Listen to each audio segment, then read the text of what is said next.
สนุนโดยกัสซันไดอะมอนด์ทุมแรแลนด์ยุโรปทวงคืนหุ่นสวยด้วยเซตาพร้อมสวยด้วยเซตา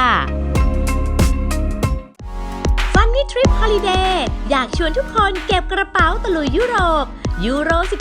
12.4 เยือนเดนมาร์กนอร์เวย์มหัศจรรย์แห่งออโรรา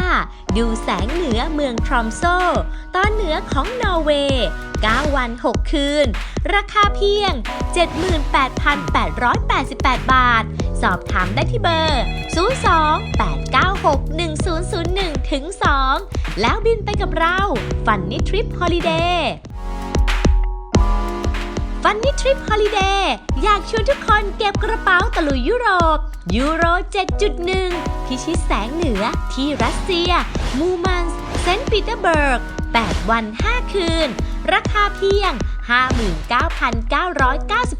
าทสอบถามได้ที่เบอร์ 02-896-1001-2 แล้วบินไปกับเราฟันนี่ทริปฮอลิเดย์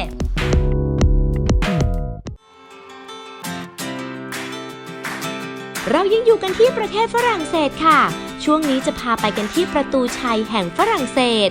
ตั้งอยู่บนจัตุรัสชาเดโกซึ่งเชื่อมต่อกับถนนชองเซลิเซ่ค่ะประตูชัยแห่งนี้มีอายุกว่า200 ปีค่ะสร้างขึ้นในปีพ.ศ.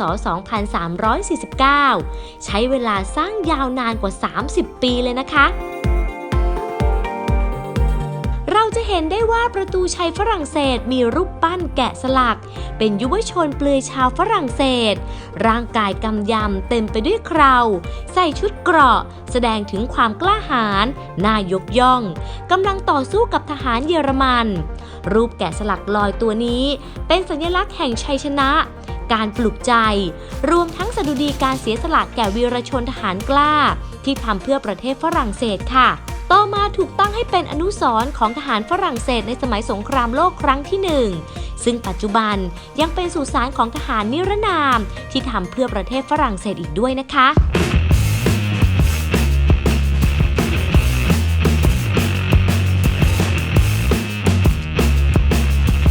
เรามาปิดท้ายทริปนี้กันด้วยการล่องเรือบาตามูสเพื่อชมความสวยงามของนครปารีสกันค่ะเรือลำใหญ่สีขาวมีที่นั่งให้เลือกแบบโอเพนแอร์ชั้นบนหรือจะเป็นห้องกระจกด้านล่างเรือบาตามูสจะพาเราล่องไปตามแม่น้ำแซนที่ไหลผ่านใจกลางกรุงปารีสเราจะได้ชมสถานที่สำคัญและสวยงามมากมายไม่ว่าจะเป็นหอไอเฟลสะพานอเล็กซานเดอร์ที่3พิพิธภัณฑ์ลูฟร์ประตูชัยมหาวิหารนอตเทอร์ดามและโบราณสถานอาคารเก่าแก่สร้างด้วยศิลปะแบบเรเนซองส์อีกหลายแห่งเลยล่ะค่ะเป็นยังไงกันบ้างคะฝรั่งเศสประเทศที่เต็มไปด้วยความงดงามทางธรรมชาติสถาปัตยกรรมสิ่งปลูกสร้างและประวัติศาสตร์ที่น่าสนใจตื่นตาตื่นใจไม่น้อยเลยใช่ไหมล่ะคะถ้าหากว่าคุณผู้ชมอยากจะไปสัมผัสด้วยตัวเองมากกว่าการมองภาพสวยๆผ่านทางหน้าจอก็สามารถไปกับทัวร์ได้ค่ะเรามาดูภาพความประทับใจของผู้ร่วมเดินทางไปกับทัวร์ว่าสวยงามและสนุกสนานกันแค่ไหนไปชมกันเลยค่ะ